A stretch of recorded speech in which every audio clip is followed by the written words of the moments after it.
Bueno, vamos a dedicar la sesión de hoy, el encuentro de hoy, el diálogo circular de hoy, a contestar preguntas.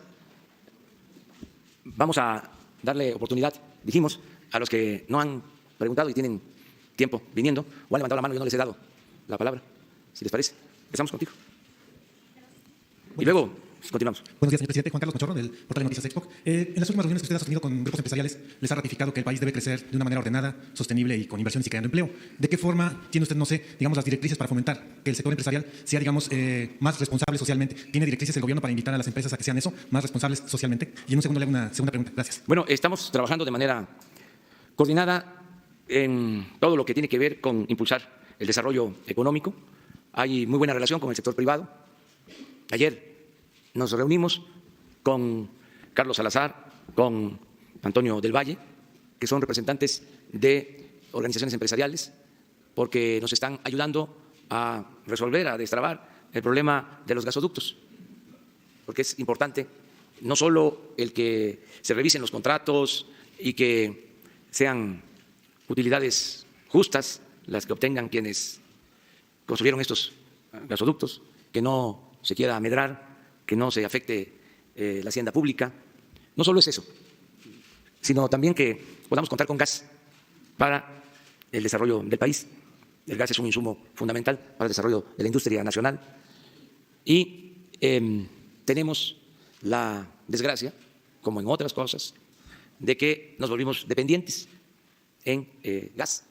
No sé si algunos de ustedes se acuerdan, los que tienen más edad, de que hubo hasta una polémica nacional, un debate, cuando se hizo un gasoducto desde el sureste al norte del país, porque en los planes de Pemex estaba el exportar gas, el llevar gas a Estados Unidos. Y miren lo que hicieron estos irresponsables, tecnócratas, corruptos.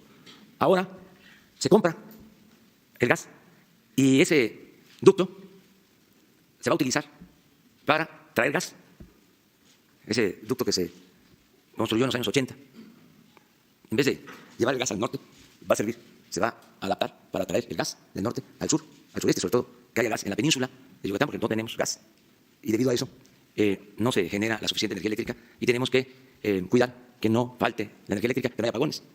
Pero bueno, en todo esto nos están ayudando, están participando integrantes del sector privado y están invirtiendo para lograr el crecimiento del país. Aunque en el esquema nuestro no todo está dependiendo de las grandes inversiones del sector privado. Nosotros tenemos un plan de desarrollo con 4 elementos fundamentales. El primero es la reactivación de la economía popular, que no se consideraba y que es muy importante, la microeconomía. El que se reactive la economía desde abajo, con la gente, ya sea dando empleo en el campo, sembrando, construyendo caminos con uso intensivo de mano de obra, otorgando pequeños créditos, las tandas para el bienestar, con apoyos para impulsar el bienestar. Todo eso ayuda mucho y eso se complementa con las remesas. En el campo la gente tiene 3 ingresos en general: lo que produce para su autoconsumo, que tiene que ver también con la lluvia. A veces cuando hay sequía es muy difícil que siembren y que cosechen su maíz, y la crianza de animales de patio y otras actividades, los chivos, los borregos, el telar. Hay una economía campesina muy integrada. Ese es un apoyo de la gente pobre, de la gente humilde, de los campesinos. Lo otro que les ayuda son las remesas. Es que este año calculamos que van a llegar 35.000 millones de dólares y es una derrama de recursos para los pueblos. Y lo tercero son los beneficios que reciben de los programas gubernamentales, que ahora se incrementó bastante ese apoyo. Entonces, esa es una esfera, el de fortalecer la economía popular. Lo segundo es todo lo que promueve el Estado con proyectos estratégicos. El proyecto del Istmo, el Tren Maya, la construcción del aeropuerto, todas las acciones del gobierno. La refinería, la rehabilitación de las refinerías, la extracción del petróleo, el impulso al sector energético. Eso es muy importante. Es un segundo elemento. Un tercer elemento es lo que invierte la iniciativa privada. Los negocios que abre el empresario mexicano, los negocios que se abren, que dan empleo, empresas, hoteles, toda la actividad de servicio. Eso es lo tercero. Y un cuarto elemento muy importante es la inversión extranjera y el comercio exterior. El que siga llegando la inversión extranjera y sigamos exportando bienes. Ese es el plan, vamos a decir, integral. Y en lo que corresponde al sector privado nacional, hay confianza, están participando, nos están ayudando, hay cooperación.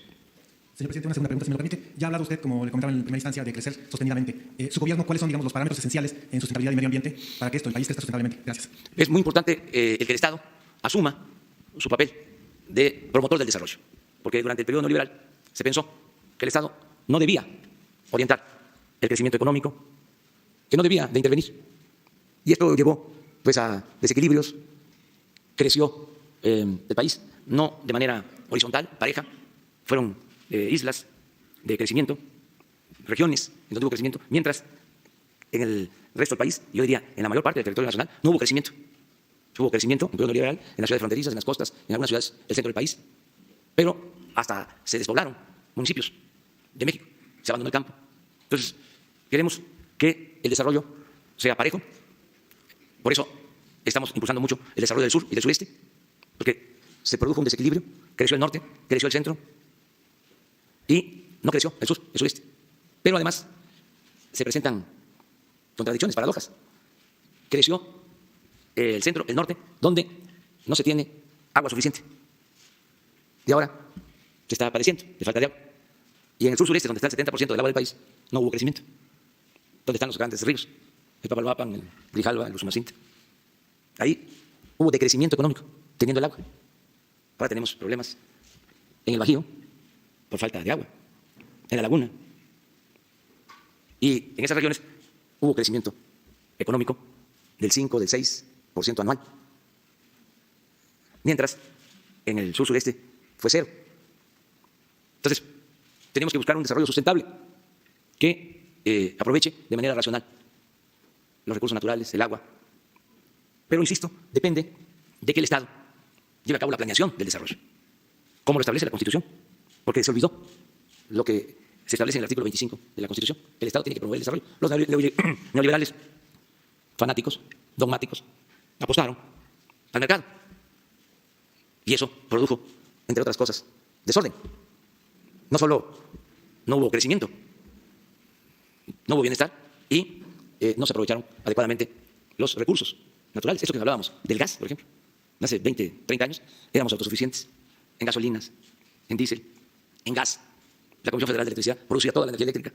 Ahora tenemos que comprar estos energéticos, estos insumos. Entonces estamos poniendo orden y hay cooperación del sector privado.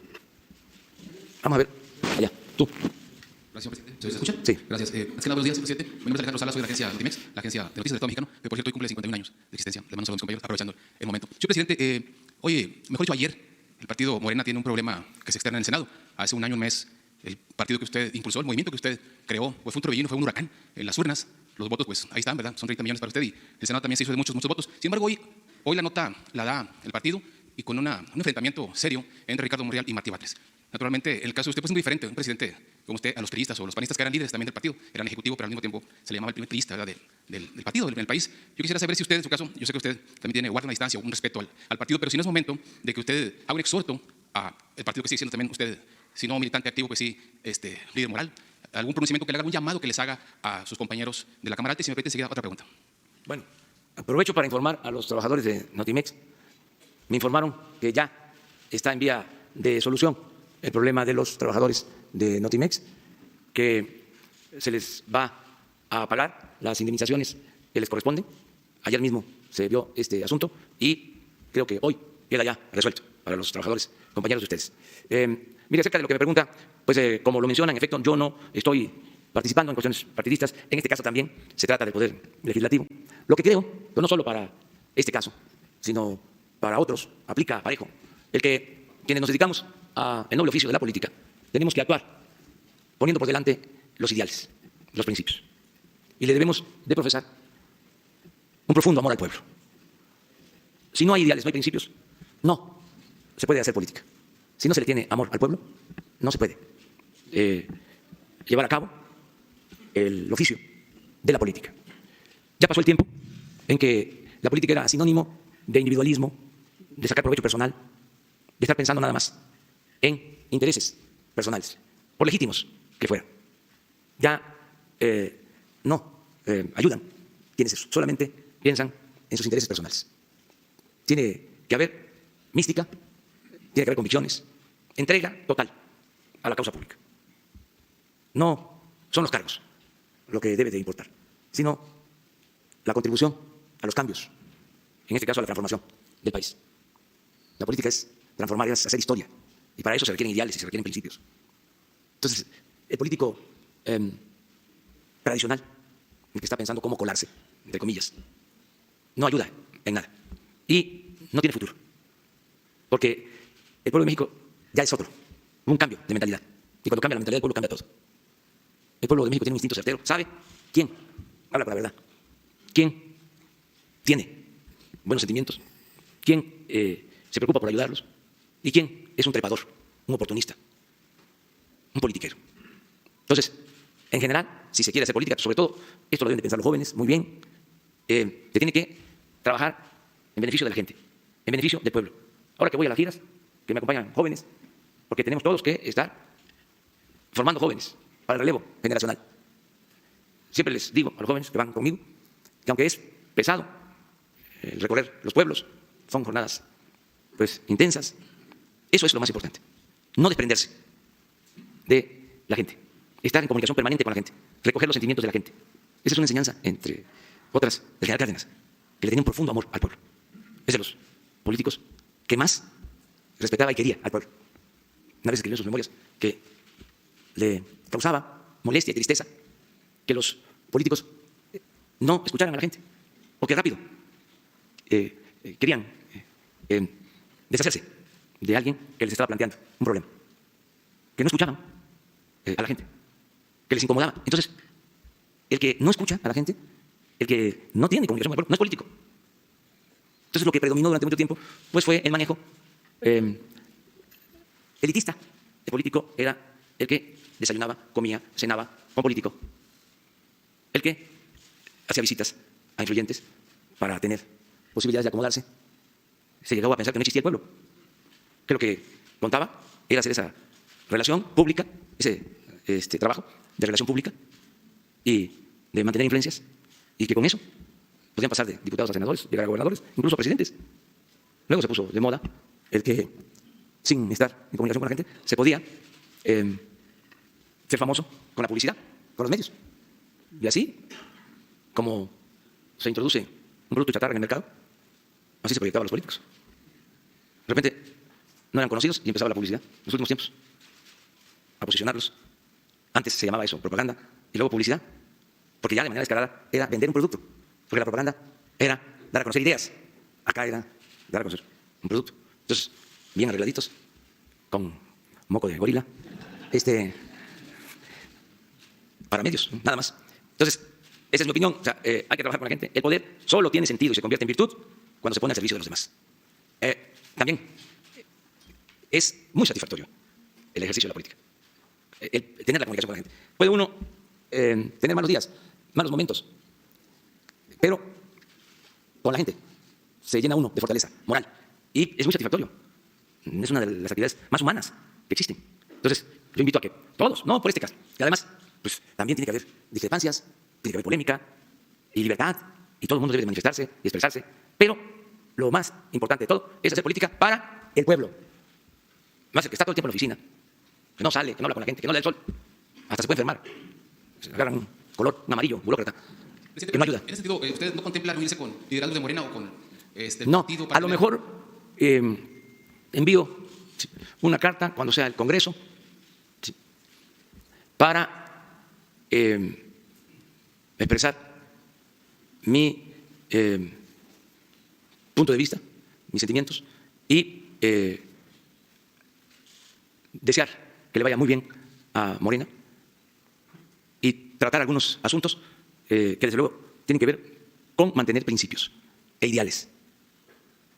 No buscar el poder por el poder, no abandonar al pueblo de México y la lucha, no abandonar la lucha por la justicia, por la democracia, por la soberanía, por los valores.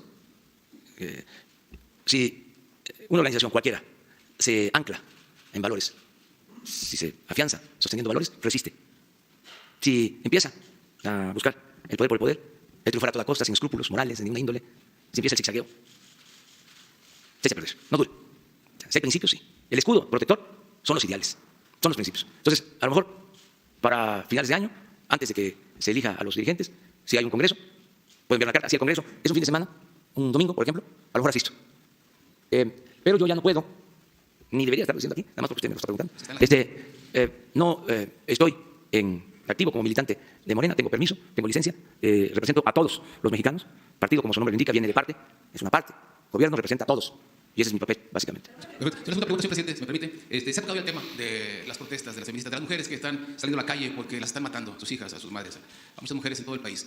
Mi pregunta es si más allá de lo que se ha mencionado en cuanto a los daños que causaron aparentemente, o que se registraron por ahí en el Ángel de la Independencia, en una estación de Metrobús, que por cierto había algunas mujeres que decían que debería quedarse así el ángel para que se viera la huella de la protesta de las mujeres, que están saliendo a reclamar algo justo, porque aparte reclaman el encubrimiento de parte de policías o de parte de agentes del Estado que también las han victimado y que son encubiertos inclusive por algunos gobernantes. Está el caso de Torreón, por ejemplo, que ni siquiera quieren emitir la alerta de género, y así como Torreón, otras ciudades del país. Pareciera que, de acuerdo a los testimonios que hemos recogido, que hay terror de parte de muchas mujeres mexicanas, señor presidente. Millones de mexicanas salen a la calle, inclusive abordar un taxi es peligroso para muchas mujeres. Andar por la calle también resulta temerario a veces. Hay terror inclusive de andar en la vía pública a ciertas horas de la noche, inclusive en plena día. Así como el guachicoleo, así como el narcotráfico, así como problemas que se han llegado a catalogar de seguridad nacional, así como políticas públicas que se han diseñado para atacar esas problemáticas. ¿No considera usted necesario que también se refuercen, ya sea por operativos o por políticas públicas, para atacar este mal que está aquejando todos los días, y no de ahora, desde hace muchos años, a las mexicanas? Es decir, reforzar las acciones y sobre todo que haya efectividad ante esta violencia de género y estos crímenes que no paran y que al contrario siguen al alza. Bueno, ya toqué el tema ayer. Estamos trabajando todos los días para garantizar la paz, la tranquilidad. Creo que es un derecho el manifestarse y protestar, y debe de respetarse ese derecho, pero también creo que debemos de protestar de manera pacífica. No estoy de acuerdo con la violencia. No se puede enfrentar la violencia con la violencia. No se puede enfrentar el mal con el mal. El mal hay que enfrentarlo haciendo el bien. Y ya dije ayer, soy partidario de la no violencia. Y la jefa de gobierno, Claudia Sheinbaum, está atendiendo este asunto, esta demanda justa de las mujeres, y ha tenido ya reuniones con colectivos, con organizaciones de mujeres, y se está dialogando, y se están haciendo compromisos, y tenemos todos que participar y ayudar para que haya paz y haya tranquilidad en el país. A ver, Sara. Gracias, presidente. Preguntarle, nada más para terminar con el tema del Senado, ¿no le preocupa que esta diferencia pueda perjudicar el acompañamiento de los senadores de Morena en las reformas que usted plantea? No, para nada. Porque las propuestas que nosotros estamos haciendo al Congreso son para beneficiar al pueblo. Entonces, no solo los legisladores de Morena, también los otros partidos nos están apoyando y aprueban nuestras iniciativas de ley. Les pongo como ejemplo lo de la reforma constitucional para la creación de la Guardia Nacional. Fue unánime en el Senado la aprobación. Y así, en otros casos, ¿cómo no se va a aprobar que se quiten los fueros? Que se pueda juzgar al presidente por delitos de corrupción y otros delitos graves. Ni modo que los senadores no voten por eso. Entonces, no hay ningún problema. Y nosotros estamos actuando con respeto al Poder Legislativo, y es un poder autónomo, independiente, y hacemos lo que por ley nos permite la Constitución, en este caso. Y preguntarle, el Instituto Nacional Electoral ha pedido que los servidores de la Nación ya no porten este chaleco. Coloca aquí que Está bien, sin problemas, ¿no? Todo lo que pidan. ¿Cuántos servidores de la Nación hay y de dónde salieron? ¿Son de la estructura de Morena? No tengo el dato, cuántos hay. Son quienes han trabajado en regiones, son, vamos a decir, promotores del bienestar, del desarrollo, quienes van a las comunidades, han hecho los censos. Ellos son los que están trabajando, aclarando, porque siempre se piensa que somos iguales. Cree León que todos son de su condición. Estos servidores de la nación no tienen que ver con Morena ni con ningún partido. Además, el que haga proselitismo por un partido no solo pierde el trabajo, sino debe ser sancionado, porque ya también es delito grave el fraude electoral. Ya no se puede hacer labor desde el gobierno en favor de ningún partido, de ningún candidato. Y es una recomendación que se les da a todos los que trabajan en el campo, en los programas de bienestar. Y vamos a estar todos pendientes para que no se mezclen las cosas. ¿Van a cambiar el chaleco este? Sí, sí es eso lo que pide el instituto. Desde luego que sí. Antes, pues se usaba no solo el chaleco, el dinero del gobierno para comprar votos a favor de los partidos. Es decir, hay una política clientelar. Hace poquito, no hace mucho. Y eso nunca lo vio el INE. Pasó de noche. Nunca hubo una sanción. Estaban ahí, con todo respeto. No voy a decir la palabra que corresponde, pero sí puedo decir que de adorno, de florero. Porque iba a usar una palabra más fuerte, pero ya no lo puedo hacer. Ahora me tengo que estar autolimitando. Pero a veces es tanta la hipocresía que sí calienta. Presidente, y a propósito de estos servidores, se ha criticado que algunos líderes de la Iglesia evangélica, que son los que han estado más cercanos a usted, pertenezcan a la nómina de esta Secretaría del Bienestar, sobre todo por la distribución también de la cartilla moral. ¿Esto no violenta el precepto del Estado laico? Pues mientras no hagan una función que tenga que ver con lo religioso, pues no tiene por qué afectar al Estado laico. Se puede trabajar en el gobierno teniendo o no religión, o siendo de cualquier religión, católico o evangélico, de cualquier denominación, o libre pensador, o agnóstico, o ateo. Es un gobierno plural, siempre y cuando, lo mismo que en el caso de los partidos, no se utilice el cargo, los recursos para hacer labor religiosa. Eso no se puede. Existe una separación muy clara entre lo eclesiástico, entre lo religioso y lo cívico. A Dios lo que es de Dios y al César lo que es del César. Lo mismo que estamos haciendo, separando el poder político del poder económico. Porque el poder económico y el poder político eran lo mismo. Se alimentaban, se nutrían mutuamente. Y ahora hay una separación. Porque el gobierno tiene que representar a todos. Y no era así. El gobierno estaba tomado, estaba secuestrado por un grupo que hacían jugosos negocios al amparo del poder público. Y el pueblo estaba abandonado. Entonces, separación del Estado de la Iglesia y separación del poder económico del poder político. Y desde luego Estado laico, que no significa impedir las libertades de creencia, no significa impedir la libertad religiosa, significa el Estado laico que no haya una religión del Estado y que no exista mezcla, relación de lo religioso con lo cívico. Finalmente, presidente, sin abusar del micrófono, ayer usted hace un llamado al Poder Judicial para que no se aplique la ley de manera facciosa en el caso de sus adversarios o quienes lo atacaron. Ayer el abogado de Carlos Ahumada dijo que, aparte del tema de Rosario Robles, también tiene un caso, el mismo juez que lleva este asunto, el mismo juez sobrino de Dolores Padierna, lleva un caso en contra de su esposa, de Carlos Ahumada, y decía que hay persecución. No, pues queda mal este asunto, aparentando pues que sí hay una especie de venganza.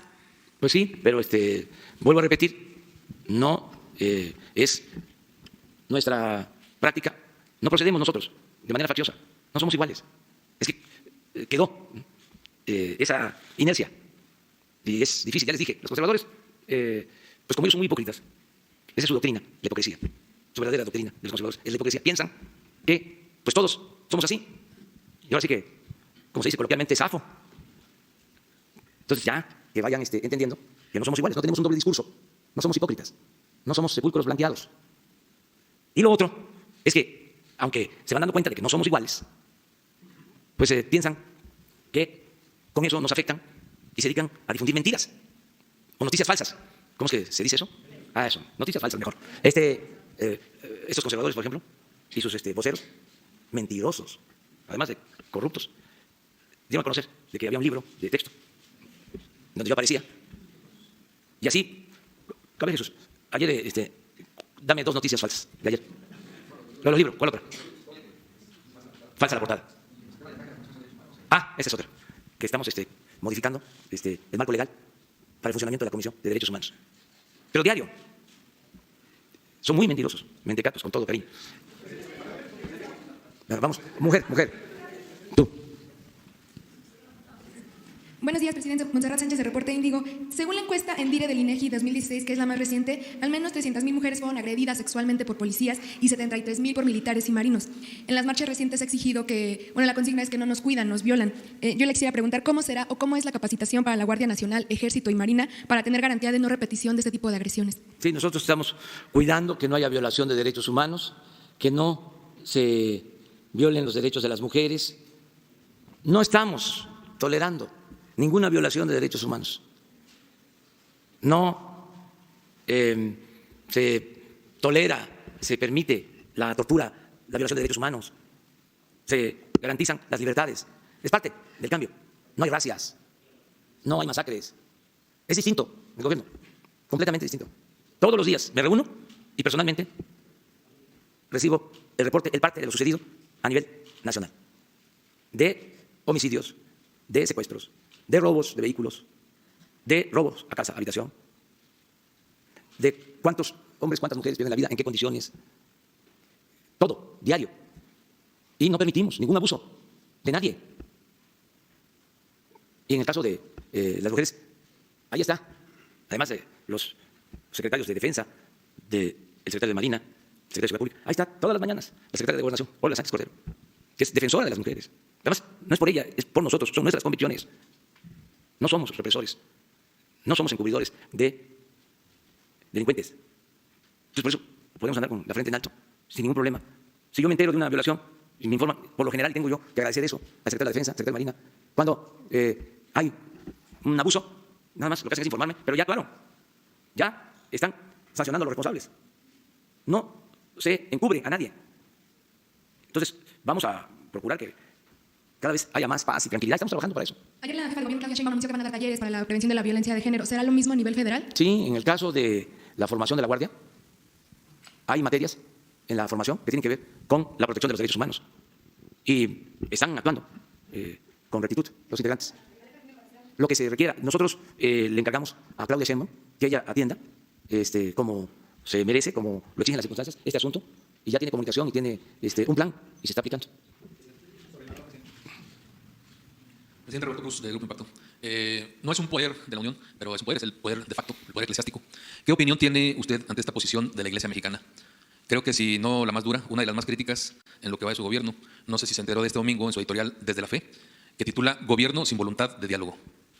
Es la Iglesia, ¿eh?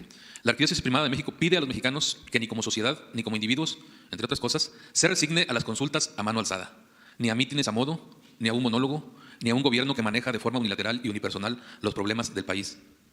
Pide que se escuche a campesinos, a madres trabajadoras, a médicos, a la CNDH, a las calificadoras, a los inversionistas. Ese es editorial Desde la Fe de la Arquidiócesis de este domingo. Ahorita le hago otra pregunta, presidente. No, pues eso sí calienta. No, respeto mucho la opinión de la Iglesia Católica y de todas las iglesias. Y no voy a polemizar. Me satisface mucho la postura del Papa Francisco, que ha estado defendiendo a los pobres. Y es un ejemplo a seguir. Cuando vino a México, pronunció discursos que ojalá y se reprodujeran y se distribuyeran, porque fue una visita importantísima, pero no se difundieron las palabras del Papa. Y yo no recuerdo en la historia de México que un dirigente político o religioso haya hablado con tanta claridad sobre la pobreza y sobre los abusos del poder en México. Ni en su momento el presidente Allende, que pronunció discursos importantísimos, sobre todo un discurso muy importante en Guadalajara, pero lo dicho por el Papa sobre pobreza, migración, sobre el abuso del poder. Bueno, hasta habló de cómo la misma jerarquía de la Iglesia se ha olvidado del pueblo. Muy buenos discursos, homilías. Entonces tengo simpatía por el Papa Francisco. Y soy muy respetuoso de la Iglesia Católica, como soy muy respetuoso de la Iglesia Evangélica, ¿sí?, de la comunidad judía, y soy respetuoso de los no creyentes. Tengo muchísimos amigos que no les gusta lo de la cartilla moral, que discrepamos, porque ellos son agnósticos o ateos, nos respetamos, nos queremos mucho, pero cada quien es libre de creer o no creer.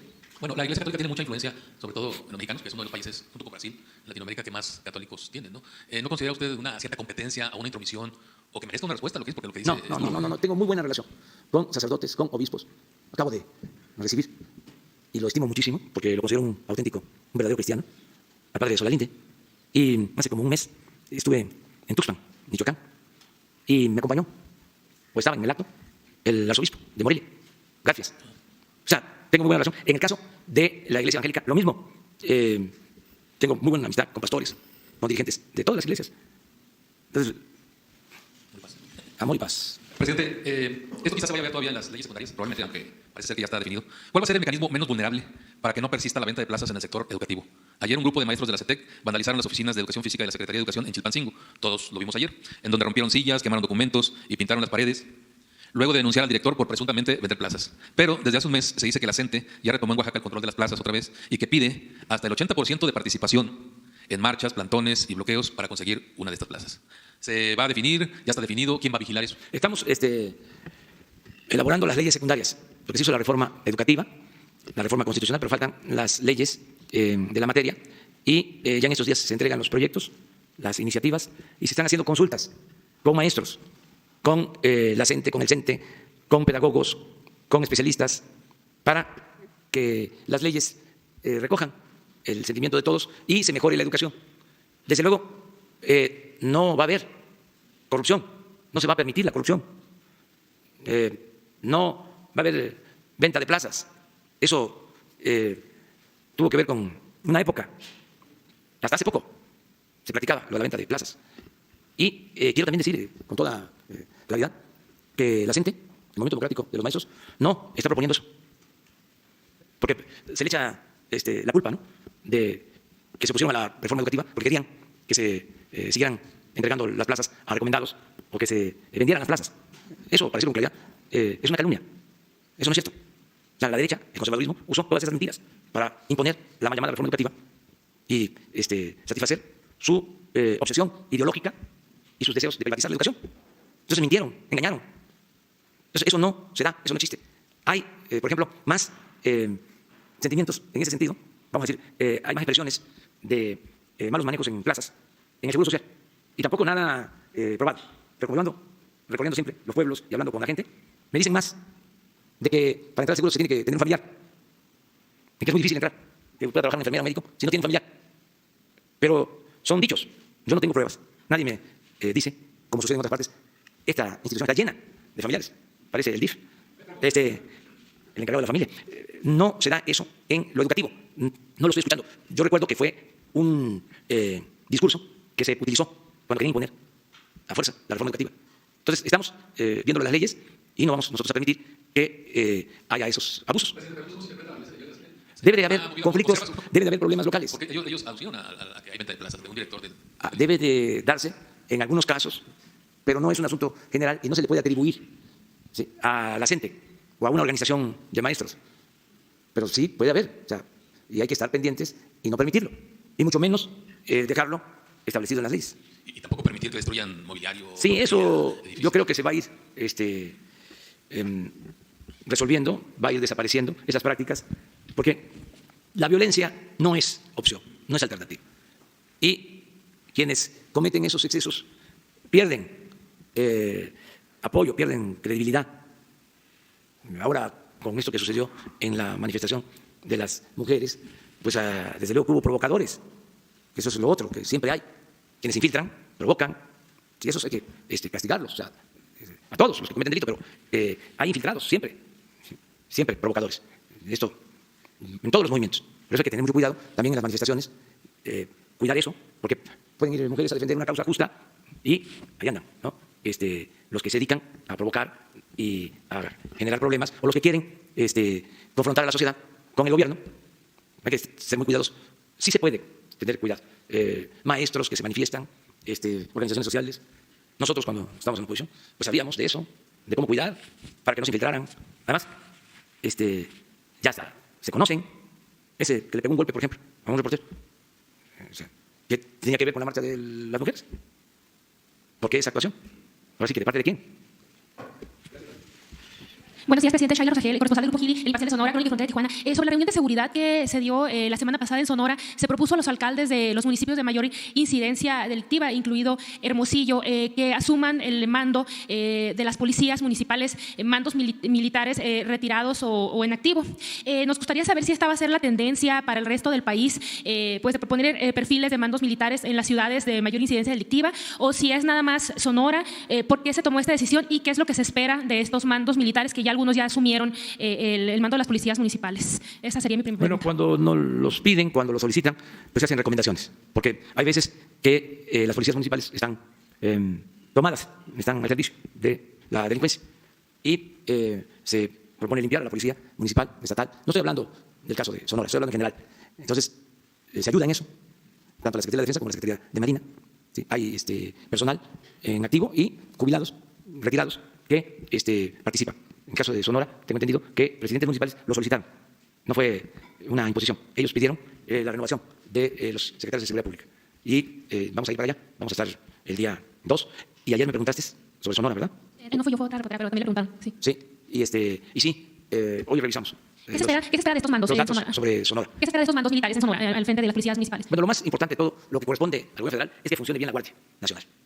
Y ayudar en policías estatales y municipales. Sobre todo, lo que estamos recomendando es que tengan elementos suficientes. Es que hay municipios sin policía, prácticamente. No hay policías, muy pocos policías.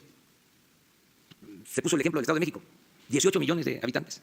y 16,000 policías estatales. Entonces, lo que estamos planteando es que se tengan más policías municipales, estatales, que no todo recaiga en la Guardia Nacional, sino que también en los municipios se refuerce la protección a los ciudadanos y en los estados. Y ya se les está haciendo un planteamiento a los gobernadores y lo ven bien, porque hay un fondo que se destina a la seguridad pública en los estados. Y queremos, de manera respetuosa, recomendarles que de ese fondo se utilicen recursos para la contratación de más elementos, de más policías. Más policías capacitados que sean de confianza y que se les garanticen sueldos y prestaciones justas. Porque luego llegan vendedores de cámaras, de aparatos electrónicos, de tecnología y compran con esos fondos tecnologías que muchas veces no son eficaces, a veces ni funcionan. Así se hacía anteriormente. Equipos, sistemas costosísimos que se compraron sin un beneficio, ¿no? Sin ser de utilidad para labores de seguridad. Entonces, estamos buscando eso, trabajando sobre eso. Presidente, ¿y va a ser tendencia para el resto de las actividades el poner mandos militares al frente de las policías municipales? No, es cuando lo solicitan. Nosotros, la preocupación y ocupación que tenemos es consolidar a la Guardia Nacional. Y necesitamos elementos para la Guardia, porque tenemos que tener este año mínimo 80, 100,000 elementos para finales de año y para el año próximo 140,000 elementos y tener las 266 coordinaciones.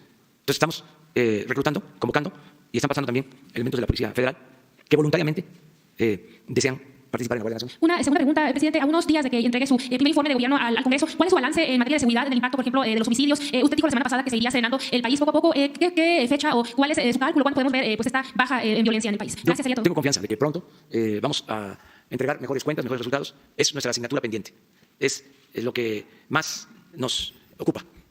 Todo lo demás, otras áreas, están marchando bien. Hay resultados positivos en la economía, en el bienestar, en no permitir la corrupción. Va muy bien el plan de austeridad, muy bien la macroeconomía, la creación de empleos, la inversión extranjera, el comercio exterior, pero tenemos que resolver el problema de la inseguridad y de la violencia. Eso está pendiente. Hemos logrado estabilizar, que no se agrave, pero no hemos podido bajar la incidencia delictiva. Y ese es el reto, ese es el desafío. Por eso todos los días estamos atendiendo este asunto. Dos más. Señor Díaz, ¿cuál es la relación que tendrá su gobierno con el nuevo embajador Christopher Landau, que hace 2 semanas llegó a México y habla en perfecto español? Eso no quiere decir que pues, vele por los intereses de México, velará por los intereses de los Estados Unidos. Sé que es pronto se reunirá con él y cuáles serán los planteamientos elementales para una relación bilateral, más allá del Tratado de Telmec y obviamente también el tema migratorio. Esa es la primera pregunta y enseguida le formulo la siguiente, por favor. Bueno, es bien recibido el embajador de Estados Unidos en México. Me informó Marcelo Ebrard que ya tuvo con él una reunión. Cuando presente sus cartas credenciales, como lo estoy haciendo con otros embajadores, vamos a tener la oportunidad de platicar. Ahora cambié el protocolo porque antes era la entrega de las cartas credenciales, un saludo, la fotografía y ya, ahora no es así. Ahora me entregan las cartas credenciales y nos reunimos. Por eso también lo de la banda presidencial, porque tenemos la bandera aquí. Entonces, la bandera es de todos los mexicanos, no solo del presidente. La voy a portar, la banda presidencial, pues el día 15 de septiembre. Porque, de acuerdo a la ley, hay que portarla cuando se presenta el informe, pero ya el informe se entrega y cuando se reciben las cartas credenciales de embajadores, cuando, desde luego, se coloca la banda al tomar posición del gobierno y el 15 de septiembre. Entonces la quiero portar el 15 de septiembre. No, pero tengo la bandera. Me reúno con ellos, con la bandera mexicana y platicamos. Entonces lo mismo vamos a hacer con el embajador de Estados Unidos en México. Yo quisiera que los embajadores de Estados Unidos en México no fueran como Wilson, sino como Daniel. Y ahí se los dejo de tarea a ustedes. ¿Y cuáles son los planteamientos elementales que le planteará al nuevo embajador Christopher Landau? Los planteamientos es mantener la relación de amistad, de cooperación, de respeto y llevarnos bien, que podamos evitar la confrontación y que no se fomente la xenofobia, que no se asuse en Estados Unidos para despertar racismo, maltrato, odio contra los mexicanos. Queremos respeto. Se ha avanzado mucho en la relación con el presidente Donald Trump y yo espero que continúe así la relación. Nos importa de que se resuelva lo de la aprobación del Tratado de Libre Comercio. Creo que el embajador nos va a ayudar en ese propósito, porque nosotros tenemos que actuar con mucho respeto. Es un asunto del Congreso estadounidense. Tengo información que tanto demócratas como republicanos ven con buenos ojos el que se ratifique, que se apruebe este nuevo tratado. Y ya nosotros lo aprobamos, ya el Senado de la República lo ratificó y estamos esperando que lo haga el Congreso de Estados Unidos. Ese tema nos importa bastante. Y la segunda pregunta, presidente, sin educación México no saldrá de la grave crisis que vivimos y hay que combatir el analfabetismo. La Cuarta Transformación ha llegado con proyectos para erradicar pues, esa problemática. En el tema educativo, su proyecto de la 4T es crear empleados o seres libres? Mujeres y hombres libres. Yo me formé en la idea de que la educación es una práctica a la libertad. Es Freire. La educación como práctica de la libertad. Yo creo que debe de impulsarse lo que tiene que ver con el humanismo, que ese es el tronco común. El que se fortalezca la historia, la ética, el civismo, la filosofía, la literatura. Eso es muy importante. Y de ahí los científicos, pero que tengan ese tronco común, el humanismo. De ahí los grandes matemáticos, los físicos, los químicos, los inventores. Pero que la educación sea humanista. Eso es lo más importante. Nos va a tocar a nosotros proponer que pedagogos, especialistas, trabajen en los contenidos de los libros de texto. Y vamos a cuidar muchos, con fundamento científico. Y desde luego alejado de la propaganda y de prácticas facciosas. Pero sí, fortalecer mucho todo lo que tiene que ver con el humanismo, con la fraternidad, con lo social, con la verdadera solidaridad. Y no dar cabida al egoísmo, al individualismo, al triunfar a toda costa sin escrúpulos morales de ninguna índole. Y no confundir arribismo con movilidad social, aspiracionismo con movilidad social. La movilidad social tiene que ver con el hecho de que todos podamos, todos, los hijos de campesinos, de obreros, de comerciantes, de maestros, con el estudio y con el trabajo, mejorar, ascender en la escala social. Esa movilidad social se afectó mucho con la política neoliberal. Entonces tenemos que garantizarla, ¿sí?, para que quede ese camino abierto y que los jóvenes no tengan solo como opción el tomar los caminos equivocados, las conductas antisociales, sino que se pueda, con el estudio, con el trabajo, ir progresando, avanzando. Y esto se puede lograr con la educación. Los indígenas llevan 500 años sin ser incluidos en el desarrollo del país y el tema educativo y varios. Urge, presidente, que los otziles, los otomis sean incluidos en el tema educativo, sobre todo con sus lenguas maternas, porque además de ser discriminados por la pobreza, también son discriminados porque hablan su lengua materna, que no debería de perderse. Ya está contemplado en la reforma educativa, en la nueva reforma educativa, el que se contemple la educación bilingüe, que se tomen en cuenta todas las culturas, que los contenidos educativos tengan que ver con la realidad de las etnias y de las culturas de México. Y van a haber libros ya, se están editando libros en lengua indígena, en las distintas lenguas indígenas que existen, que son muchas, hay más de 60 etnias. Yo hablo de culturas. México es un país muy rico, culturalmente hablando, precisamente por eso, por esa diversidad. Hay que respetar las tradiciones, las costumbres, las lenguas y las culturas de México. El 15 de septiembre te voy a aportar la banda, con mucho orgullo. Toda la noche, desde la tarde a la noche, va a ser cultura mexicana, de todas las regiones, de todos los estados. Va a ser un espectáculo cultural de primer orden, nunca visto. Cada estado va a traer su representación artística y cultural en el Zócalo, como una especie de guelaguetza nacional. Eso va a ser el día 15 de septiembre, una fiesta popular, cultural, fiesta nacional. El 16 también va a tener atractivos especiales porque se va a escenificar las transformaciones, escenas de las 4 transformaciones: la independencia, la reforma, la revolución y la cuarta transformación. Lo que estamos logrando entre todos, sin violencia, de manera pacífica. Esto que nos llena de orgullo a todos. Y como dije ayer, la gente está feliz, está contenta.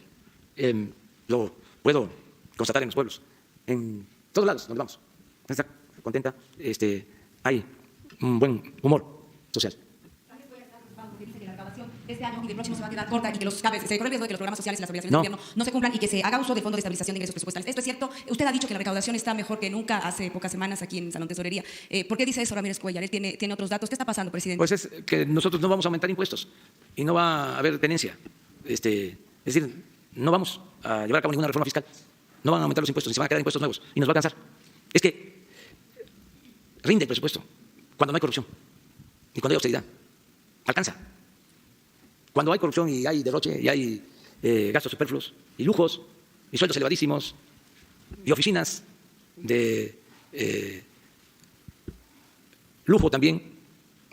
Ayer me estaba enterando, el Coneval, encargado de medir la pobreza, paga de renta aquí en la Ciudad de México 70 millones de pesos al año.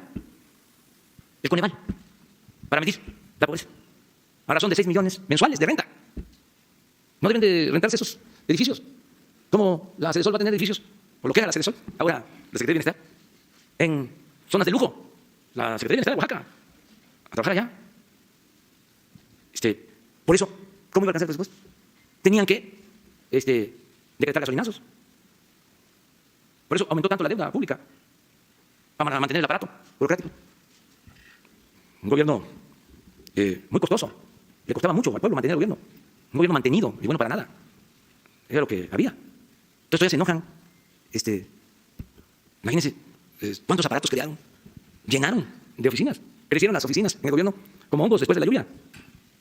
Ahí se fue todo el dinero de los precios altos de petróleo. En 2 sexenios se tuvieron precios de petróleo hasta de $100 el barril. Y con producción de petróleo hasta de 3.400.000 barriles diarios. Y con precios, llegó dinero por la venta de petróleo como nunca en la historia. ¿Y qué hicieron? Pues se fue todo ese dinero por el cambio de la corrupción o crear aparatos burocráticos. Ahí se quedó, porque ni siquiera se utilizó para pagar deuda. Porque la deuda siguió creciendo. Con Fox, 1.7 billones la deuda. Con Calderón, 5.2 billones. Más de 200%. A ver si los expertos me desmienten. Y con Peña, 10 billones. Ahí les refresco la memoria. Sí, y no vamos a aumentar la deuda. Oye, en el caso de Juan Collado y el Instituto para devolver al pueblo lo robado, ¿tiene contemplado en las futuras subastas, ya que estén declarados en abandono, algunos bienes de Juan Collado y de las propiedades que tenga Emma Coronel aquí en el país? Primero van a ser entregados, porque ahí sí no es subasta, numerarios. ¿Saben qué cosas son los numerarios? Sí, los dólares, que están en oficinas de ministerios públicos, están en resguardo, en algunos casos en bancos. Estamos haciendo un trámite con la Fiscalía General para que esos numerarios se utilicen para apoyar a los municipios con más pobreza. Y ya se está haciendo el recuento y es una cantidad considerable. Ahí yo les informo después. O sea, porque es la Fiscalía la que está haciendo este balance y hay dinero también en bancos de cuentas congeladas, abandonadas, que se quiere entregar esos recursos para beneficio de la gente, porque están en bancos y en algunos casos no están siendo utilizados, es decir, no hay renta, no hay beneficio. Voy a estar en una escuela a las 7 de la mañana. Les invito. Vamos a estar en una escuela, aquí, en la Ciudad de México. Ya les informamos. No voy a poder. Todos los que entran a preescolar, los que entran a primaria y los que entran a la secundaria, ya están empezando a estar nerviosos. Porque es algo pues nuevo, que termina la primaria, ¿no? Y va para la secundaria. Pues todos los amigos, ¿no?, que tuvieron en la primaria y ahora se dividen y van a tener nuevos amigos, pues tienen un comportamiento especial los primeros días, ¿no? Me imagino que están ahí planteando cómo moverse. Además, llegan a escuelas donde hay niños más grandes. Todo esto es nuevo, el inicio de los ciclos de las escuelas. Pero yo voy a estar en el inicio de clase. Vamos a estar con el secretario de Educación. No se regrese a clase. Vamos a ver cómo lo hacemos. Todavía no lo resolvemos. Si lo podemos hacer en la escuela. ¿Quién sabe? Eso. Pero vamos a ver cómo lo hacemos. Una más. Adelante. Bueno, gracias, presidente. Yo soy reportera independiente, lo que no es nada fácil. Y mi pregunta es, ¿qué reporte tiene de los avances en el combate a la corrupción en los estados? Porque en el caso particular de Sonora, hay tres puntos que permiten ver que se está haciendo algo en el combate a la corrupción allá. Y por lo que tengo indicios de otros estados, parece que está pasando lo mismo. Uno es el lento aprendizaje de los ciudadanos que hoy son funcionarios y que llegaron con el partido pues, que hoy gobierna la presidencia. El segundo es la actitud de un gobierno estatal que se dedica a ponerles piedras en el camino más por cuestiones electorales rumbo al 2021. Y el tercer punto, porque estos dos gobiernos ciudadanos que arribaron al poder, o que hoy están gobernando las alcaldías, y involucraron entre sus funcionarios a expriistas no bien habidos, y en el caso de Sonora hay muchos expadrecistas en entos claves que nos vienen a dejar nepotismo, no sembran los cambios que se están viendo a nivel nacional. Entonces, ¿qué reporte tiene en ese punto? Sería mi primera pregunta. Bueno, es un proceso de limpia de corrupción que se está dando, es un proceso de purificación de la vida pública. El término que no les gusta a mis adversarios, purificar la vida pública. Y se ha iniciado de arriba para abajo. Entonces, esto va a ir cundiendo. Es una corte nueva, pensamiento. Y se va a ir fortaleciendo mucho como voluntad colectiva. Se va a crear una voluntad colectiva dispuesta a exigir que se acabe la corrupción. Y algo imparable, porque como lo hemos dicho, se va a estigmatizar la corrupción. Antes robaban y ni siquiera perdían su respetabilidad. Y ese era de los males. Van a estar señalados, estigmatizados. Fuchi, los corruptos. Guácala, el corrupto. Iscareca, el corrupto. Pero si nos puede dar una muestra de avance que hay en los estados. Yo estoy seguro, ahora hay menos corrupción. Todavía no se ha erradicado por completo. Mire, también es muy importante la democracia para acabar con la corrupción. Antes, cuando predominaba un partido, había contrapesos. Y cuando hay contrapesos, el que está en el cargo del presidente absoluto. Cuando hay democracia es distinto. Hay oposición, hay crítica, hay denuncia. Y eso es el proceso también que se está dando, igual que el debate de la corrupción. El que haya libertad, haya democracia, el que todos denunciemos y que no se tolere, no se permita. Es que no había democracia. No teníamos y seguimos sin tener, porque es un proceso. Y en México no había